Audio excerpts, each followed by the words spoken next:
Absolutely. We know that we know what Mousan's non-human is, and interestingly enough, okay, we have a double coral missile launcher, aperitif handgun, Mhm. or a hand launcher with the wheelchair, and then the standard double aperitif, double laser drone here from Bowles. This So is this is interesting. interesting. I'm gonna say this is, I think, in my opinion, very heavily favored towards the Tetra in this matchup. The Tetra has so much stability. It really would not be that hard for him to launch drones, look for a kick, and then find aperitif hits on it. In that combo could be very, very deadly, and a lot of damage could come out very quickly. So I wouldn't be surprised if that's how he decides to kind of play that matchup. The double coral missiles on the back, I think, is an interesting choice here, especially post nerf. I mean, sure, if you can hit both of them, great, but we have seen effective and good movement, be able to dodge a majority of those, and I don't think Kyne's build has enough ability to kite Bowles if he does decide to get in close. So I'd be very interested to see kind of how he decides to play this. He's playing it very, very passively right now, which I don't think is necessarily a wrong move there, and we see the drones getting to very quick work as Kyne takes a big chunk of HP there, down to about 70%. Yeah, it looks like he got, unfortunately, a little bit stuck on the building there. And we have, absolutely to your point, seen Bowles go in very aggressively. He's not afraid of getting in close, using that kick to his advantage, dropping the aperitifs right on your face, and then going for the win there. Yep, I would know. I played against it. I felt those kicks. You felt that pain. Understandable. I felt those kicks. I felt it in my soul. But yeah, I mean, very competent AC players here, right? But yeah, I mean, power of the drones. I will keep saying this till the day that I die. Drones are sleeper. They're sleeper OP. They're great, fantastic weapons to be used. Absolutely. Now, okay, interesting. So, Hawks are red in the chat says, feels like the wheelchair build's interesting to see. Have you seen this relatively consistently at some of the higher echelons of play? So this type of build, not so much, where it's very like missile focused.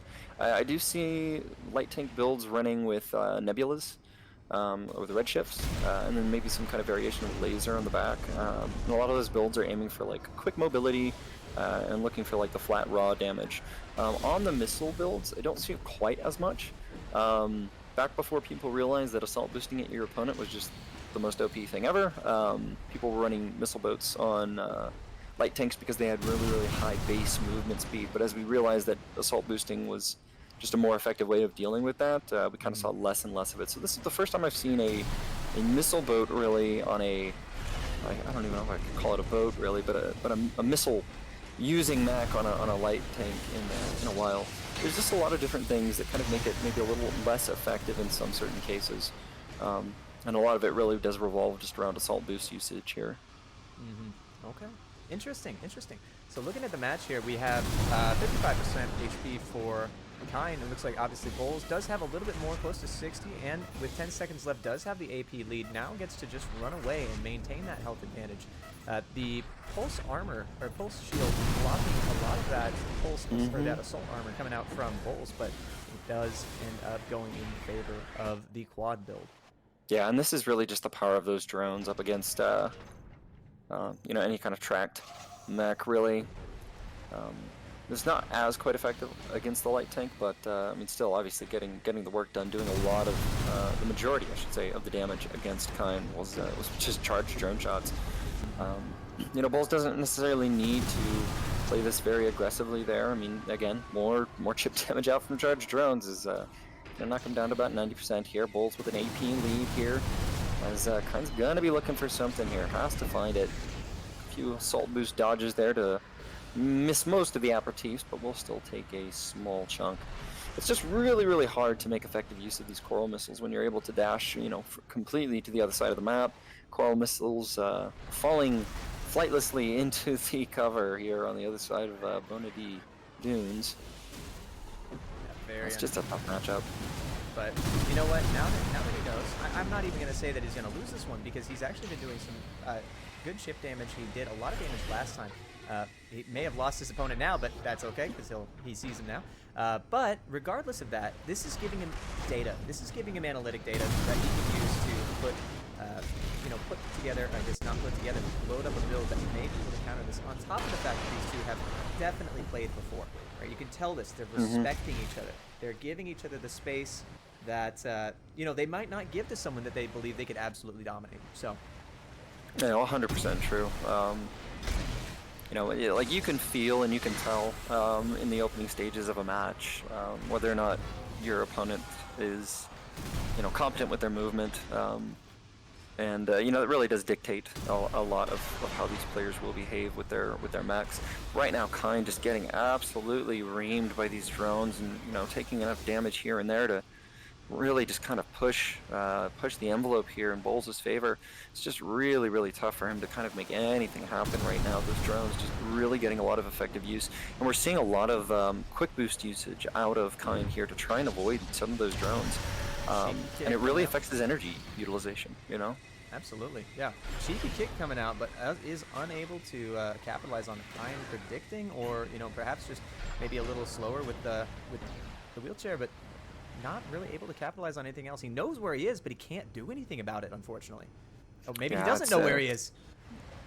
It's tough. He hasn't seen him for a while, and I guess he assumed he'd made a mad dash for the other side, but he's Kyne, going. Turn around, buddy. Turn around. He's still over there. He's got 20 seconds left, and he's so low on AP. There's no way he's going to be able to do it unless he gets a double coral missile launcher off, and it looks like Bowles is just going to sit there content with his life. Oh, he Bowles realizes his mistake. Gonna take the victory lap, I suppose. Stand on top of the tower. He recognizes his mistake, but it is too late, and Bowles takes round 2. I feel like Kyne is going to want to get close to utilize that launcher on his back effectively. Otherwise, I feel like just the raw damage that is, can come out, the potential behind those drones on Bowles' build, it might just be a little too much. But we'll have to see. It's just really tough when you're playing into those drones and you have some of these tighter spaces where the drones might run into a wall and die, or you might get stuck and then get absolutely blasted to bits into oblivion. But we're gonna have to see how it rolls out here. Bowles versus Kyne, ladies and gentlemen. Let's see it happen. All right, we will be following along with Bowles here, and we'll be following along with the loser of this round. More interested in seeing how each player is going to adapt, knowing that this is very dangerous. They're in a bad spot here if they lose this round. So, aggression is going to be very heavy early on. Bowles dropping about 20% HP, Kyne dropping only about 10%. Initially, it seems like that change in build is doing a lot for him. The movement of that, whatever that internal combustion engine is very high capacity, almost the same as the Coral, if I recall correctly. He's gonna be looking for a kick there. Can't quite find it here. And this is what I kind of wanted to see, right, from Kyne. With this change-up of the weapons on his back, he's looking for more of that horizontal type approach with the weapons. So he needs to have that line of sight. He can't necessarily fire and forget as you can with the vertical plasmas. So I'm not surprised here. And it does usually tend to result in higher damage that comes out if you are able to find that right shot, and we're seeing that reflected in the AP bars here. But Bowles here going to be very aggressive, and he knows he needs to look for some of these kicks. Yeah, absolutely. Gets stunned here, does take a lot of damage, 50% down, although Kyne also gets stunned. Assault armor coming out, maybe an invisible assault armor on my end, going out to Bowles, or to Kyne from Bowles. Both players getting significantly lower on the HP. Bowles taking a lot of stagger damage here, but he is still in the lead in terms of AP. Not by very much, and not for very long if Kyne's going to have anything to say about it, but it does look like he does get away from it. Tries to go for the kick a little bit early. I'll be interested. And he does go for the kick again. Takes a huge chunk of damage out of Kyne, relatively speaking. You have those HP bars, though, just going back and forth. It's like watching a ping pong match here. Bowles going to be at a slight disadvantage here against Kyne. And this really is just down to the build here. Bowles going to be taking a lot of damage, trying to follow him into the chase here. Kyne trying to kite effectively, looking for the duck and the dodge, and that's going to be it right there. The salvo will land, and Kyne will take round 1 in match 2. Absolutely. Did you see, maybe I missed it, did he go hover at the end there? I think that might have accidentally caused a little bit of damage there, possibly even ending his AC's life at the end. I'll be honest, I was taking a look at Kyne's POV. Yeah, no worries, quite sure. All right, so we will be continuing to watch through Bull's perspective here as they did lose this one. Hopefully they can, you know, adapt to the situation. That much more heavy alpha damage, so to speak, you know, of the 6 missile launchers, the split missile launchers, the hand missile launchers, and then the you know, the kiss of death coming from the aperitif there. Yeah, but those drones, they are going to find that mark there and just tip it off. We'll find the damage there to be able to get the stagger here. Bull's going to be in the chase here. Kyne trying to kite back with the missiles and is going to find himself weaving in and out of the buildings here, trying to avoid all that he can. Bull's here now sitting at about 70% stagger. Needs to be careful to not have that go the other way. Probably advisable for him to wait for that to cool down, and he will do so smartly here. Now going to be looking up and over, trying to find it. Kyne's going to send off a missile salvo and run the other way with that AP lead that he's got. Oh, goes for the cheeky kick, trying to cut off Kyne, but does not make it work, and then in fact takes a bit of damage there, down to 55% HP, whereas Kyne is still up to 66%. Kyne in the lead here, potentially sealing this second round if he maintains that lead, but I think Bull's is going to have something to say about it, chasing after him with a vengeance here. Those missiles early on getting blocked. Now the other downside of having those direct fire missiles is that they do not wait like the aperitifs. They do not have that long distance, you know, chase punish potential here. Ooh, yeah, I mean that is the one thing about aperitifs, right? They are maybe in some ways I wouldn't say easier to dodge necessarily, but there are ways of playing around it, right? Because there is that delay. It does give your opponent time to move appropriately behind cover to try and block as much of that damage as possible. And right now, Assault Armor getting a little desperate here from Bulls, trying to find it. And Kyne gonna answer with his own, but will not quite find it. But missiles will make their mark, and Bull's gonna be sitting at about 10% HP here. Needs to find something to try and pull this round back in his favor, but it will not happen. And ladies and gentlemen, Kyne gonna take match 2. Well done to Kyne. He's won every single round. On the flip side, let's say Kyne wins. Kyne got sent down into losers, I think round 1 for him. So he's played potentially, yep, so he lost against Spicy Syrup, and he's played 11 rounds. So, you know, this is a lot of game. This is a lot of gameplay that they've been playing. The mental stack of this is taxing. You know, this isn't just absolutely, right click, in every left way. click. Yeah, I mean, especially when you have like these really, really late lower bracket runs that some of these players go on. You know, winning an upper bracket really does have its benefits. You do end up skipping a lot of additional matches that you have to play in losers bracket. So, you know, Bulls, I mean, he made it to winners upper bracket semifinals and then dropped him down. This is his first matchup in losers bracket, but Kyne's been going through the slog. He's been going through the journey, so to speak, just to get a shot at Blend. And it's all going to come down to this final game of Bulls versus Kyne. It does look like he is, whatever changes Bulls made to his build have been absolutely beneficial. Down to 60%, his Kyne has not taken a single point of health off of Bulls. Even, you know, even now with the significant amount of missiles that have been in the air, I wouldn't be surprised if there's a little bit of chip coming in here now, and there is, but still nothing compared to that 50% AP drop. Yeah, no, I mean, when you have such a dramatic AP disadvantage so early on in the round, it's a massive mental hurdle to overcome. I mean, you already know that there's so much more ground that you have to make up in this situation, and that if a player really plays appropriately with their movement, it's a really, really difficult thing to come back from. And so, you know, right now, Kyne just needs to settle his mental, figure out, you know, hey, this is what I need to do, this is how I need to execute, and just focus on that solely. If you let that AP lead get in your head for future rounds, if he's not able to pull this one out, then you know, it can ruin your chances. But mental is everything here. Absolutely. Goes for the kick, does get punished for it. Bulls takes round 1. We are so close to seeing our grand finalist here, but I wouldn't count Kyne out of this yet. He's dropped a round before, and he's come back. He's come back stronger. He's come back harder, and we'll see what happens in round 2.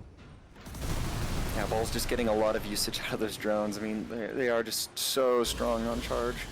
And Kyne's movement here, maybe, you know, it might have had largely to do just with the AP disadvantage that we saw there early, but, you know, and maybe he felt like he needed to make certain adjustments to try to play more aggressively, but we definitely saw that punished. But right now, Bull's going to be, he gets that early kickoff and finds more damage as drones just really making their mark here. Kyne's trying to find opportunities to get good missile salvos on Bowls, but is immediately punished for it every time with those drones out. Makes it really difficult. Now, did you see, was there any change to Bowles' build? Because I have not seen any, but he was in the assembly for quite a little bit there. I'm taking a look here. It does seem that he did opt... Now I'm seeing double drones, double aperitifs. I believe he might have had a plasma equipped it previously. Okay, And one of the things that I do want to note, just from watching his gameplay, is that he's actually staggering the drones here. So he has more drone uptime, which is resulting in less safe periods for Kyne, which is really adding a lot of additional pressure. Kick coming out. You know, with those drones, yep, kick's going to come out, the drones are going to find their mark, it's going to find a little bit of additional extra damage, and staggering the drones like here is a really nice tactical play here from Bowles in this situation. Excellent. Okay, moving forward, tries to get the hit again, does not make it this time, but does get out relatively scot-free. Both players taking a bit of damage here. Bowles taking a bit more on the retreat there, but 45 to 50% from Kyne, and a little bit higher than that for Bowles. So Bowles is on the up and up right now. He does have the advantage with 1 minute and 12 seconds left. Yep, 1 minute and 12 seconds. If Bowles holds it here, he will go on back up to face Blend. Oh man, Kyne getting really aggressive there. Assault Armor not going to quite land, as Kyne has the wherewithal to get out of dodge as soon as he sees that animation start. But man, we're really getting down to the wire here. I mean, if Kyne can find just a good missile salvo here to knock Bowles down a peg here, you know, the match will go in his favor. It's really that close. But Bowles just playing very carefully, very safely, knows what his limitations are, knows that he does not want to get caught up in a mess, trying to knife fight with Kyne here. Just needs to focus on those dodges. Needs to make sure that he's putting himself positionally well to avoid this damage. 30 seconds left, and Kyne has been thus far unable to counteract that AP advantage that Bowles has maintained throughout the entire round, regardless of the fact that he has put on a significant amount of damage on that quadruplet build. It's just not working. Yeah, unfortunately not here. Last 15 seconds here. Bowles trying to close this one out. Kyne trying to get in close, but just does not have the energy to do it. He's going to be looking for one last hurrah, but cannot find him. Bowles going to go ducking under the A structure there on Xylem, and that's going to be it, ladies and gentlemen. Bowles going back up to the winner's bracket to rematch against Blend.